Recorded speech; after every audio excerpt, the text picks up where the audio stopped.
there.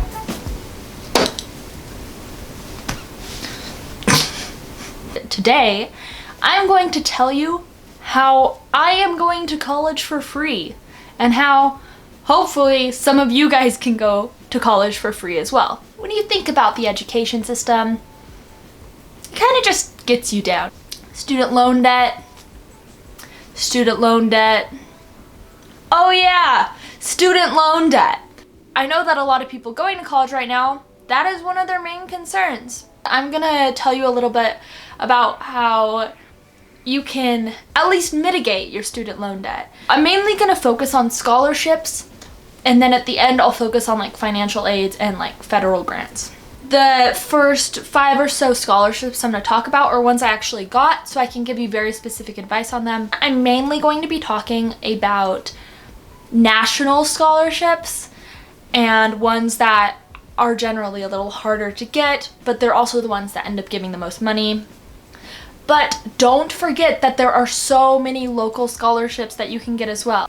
So make sure to ask around kids that maybe are going off to college right now in high school. Ask your counselor and find out about these local scholarships because they're often a lot easier to get. Like there aren't as many kids competing for them. Most of these scholarships you apply to in your senior fall, which is coming up right around the corner. If not, some of these are due within the next 2 weeks. So I really want to get this video out now so that you at least are more aware of what kind of scholarships are out there so that you can apply to them and hopefully you can go to college for a lot less money because our educational system is messed up.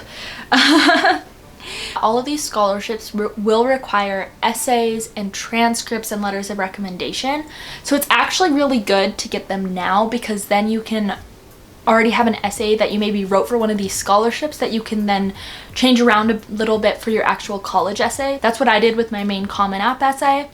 I modified it from one of the essays from a scholarship I had applied to. You're not going to get every single scholarship. If you apply to a ton of them, the odds aren't increased because I did take statistics. I know that. Not letting you down, Mrs. Long.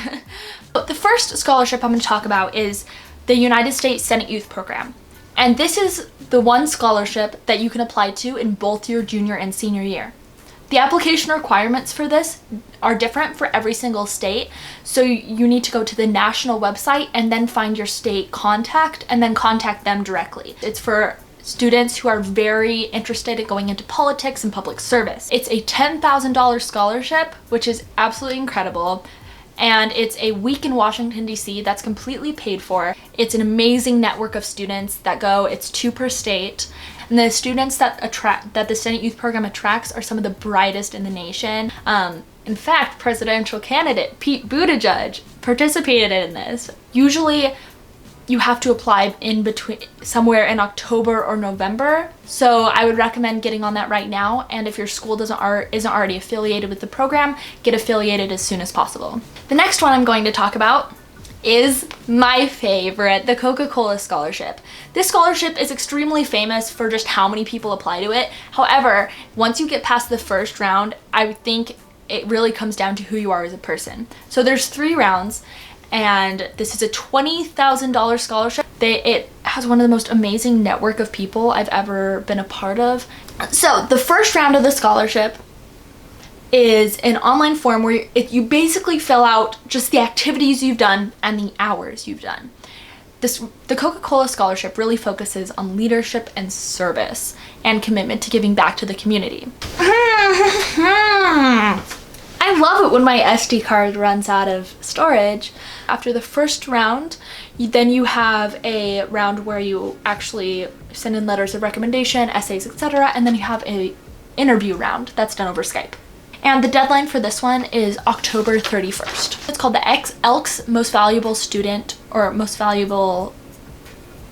It's called the Elks MVP Scholarship. So I won $4,000, which is the most common amount, but you can win up to $50,000. And the $50,000 and $40,000 and $30,000 are usually given to people who have significant financial need. And the deadline for this one is the November 5th. Elks really focuses on leadership, academics, service, and specifically community involvement. The next scholarship is called the AXA Achievement Scholarship. So this one is a little more specific, it's judged on a student's ambition, determination, drive, and a project specifically that has helped to mitigate risk in areas such as education, health, environmental concerns, and finances. And you can win anywhere from $2,500 to $25,000. And this is where it gets pretty restrictive because the words mitigate risk are kind of confusing. I could kind of fit one of my projects into that area. So basically, I talked about a literacy project I had done on the Navajo and Hopi nations, where I brought down thousands of books, and I said that was help mitigating risk in education by giving students the opportunity to read and to learn. Did it fit exactly? No, but I still got the scholarship. The deadline for this is December 15th. The next scholarship is called the Comcast Leaders and Achievers Scholarship, and I believe this is done through your local Comcast, so the Comcast of your state or region, and not nationally, so you have to contact your local, I guess, Comcast network. That's what I did. So this is deadline is the first part of December. There's not a specific date yet. The scholarship starts at $2,500 and it can go up from there, depending on your financial need. So this one also has financial need factored in. For this one specifically, you need a 3.0 GPA to apply. So if you qualify, it's one I do recommend you apply to. Now I'm going to talk about a couple that I did not receive.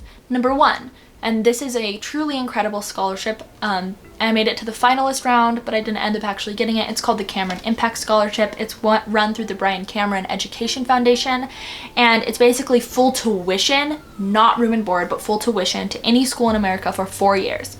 And for this one, a 3.7 GPA is required, which it means that there's a lot less people who can apply. It's also merit-based, only merit-based. The deadline is September 13th.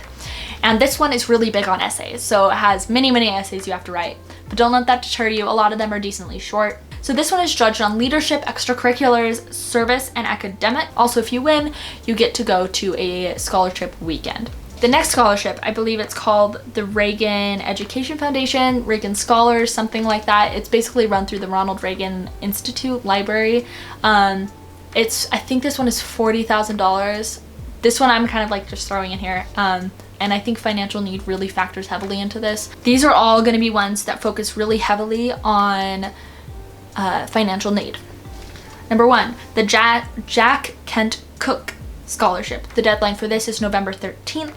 This is up to $40,000 per year, so it's a lot of money and it can really help you out. I know some people who have done this, but you really need to have significant financial need for this one, so I didn't even bother applying.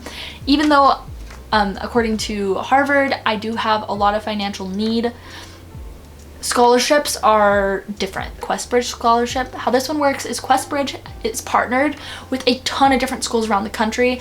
Schools like Yale and UChicago, like truly amazing. I think UChicago, don't quote me on that, but I know Yale is one of them. But truly amazing schools, and basically you get to go to college for free if you end up getting this. It has a completely different college application from the actual Common App, and early decision is done by September 26th.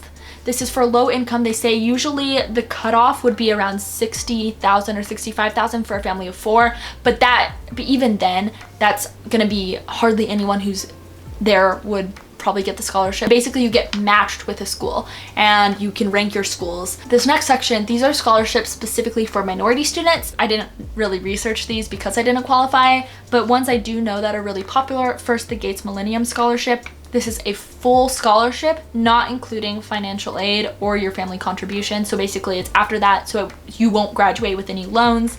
And the deadline is September 13th. And also there's the Jackie Robinson, which is $30,000 over 4 years, and it's gonna be due sometime in February. And also I believe there's one called the Ron Brown Foundation. You may be wondering, after all of these scholarships, even if you get all of them, you might not be able to cover your entire tuition. And that's true. That's where the choosing of college, specifically which college you're gonna go to, and college specific scholarships really come in. So I like to divide colleges into 2 sections. Colleges that will give you merit-based scholarships and colleges that will give you financial aid. If you don't qualify necessarily for a large amount of financial aid, but you need more financial aid, I recommend applying for schools that give out merit-based scholarships. However, if your family does qualify for financial aid, $65,000 and under at a lot of these really prestigious institutions, you'll be going to college for basically free.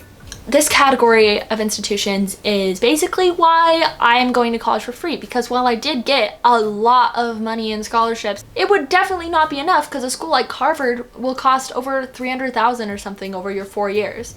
That's way too much money really for anyone to pay, you know, private institutions. Woo woo! So the real answer here as to why I'm going to college for free is because of financial aid.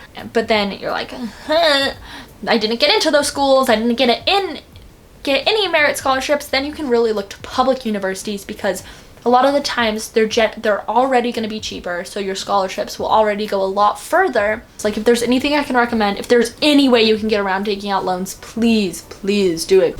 Okay, I'm getting this done as fast as possible because my SD card ran out of memory again. But I hope you enjoyed that video, and I hope you learned a lot about how you can go to college for a lot cheaper and never take out student loans, and our educational system is messed up. And yeah!